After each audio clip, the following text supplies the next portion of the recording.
I'm here to discuss when hired by a security guard company in New York, there are things that they don't tell you up front about the job that you should know, but I'm gonna let you know.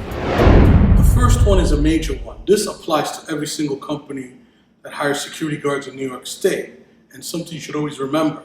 The client is always first over the guard. Let's say you're at a commercial building guard post and the building manager walks by and for some reason yells at you. He gets carried away, starts cursing at you, telling you off just for no reason. So let's say then you call your boss, that guy shouldn't yell at you, that's disrespectful. But of course their reaction is going to be, oh, what do you want me to do? If you don't like it, get another job. That's what they'll tell you. That's why security guard companies don't have human resources. And always remember that one.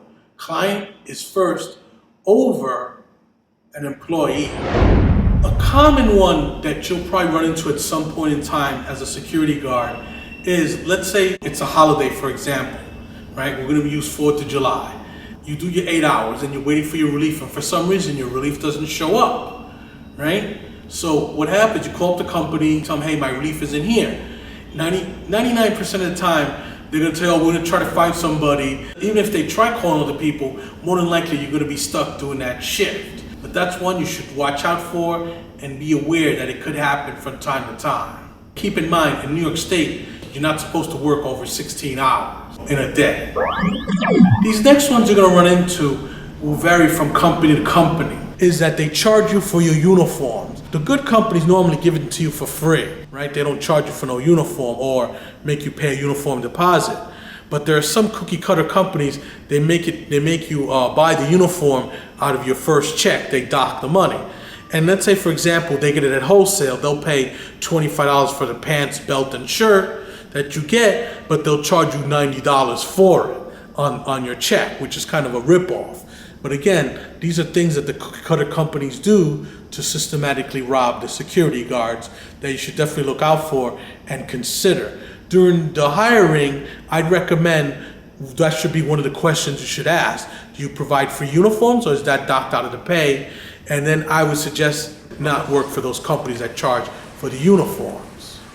Another one that really sucks, they keep you at the same rate for years. So let's say if you get hired at the rate of $10 an hour, basically they keep you at that years to come, you're still making $10 an hour and you haven't gotten a raise. When you ask them for a raise, they're like, they always beat around the bush and they give, some excuse that they'll talk to you later or put it in writing, or always some Mickey Mouse bullshit instead of telling you I'm sorry or be straightforward with the employee. This is something that security guard companies should learn. And then if you challenge them, they'll tell you, well, if you don't like it, get another job. That's the attitude. So be careful with the fixed rate, especially if you're stuck there for several years.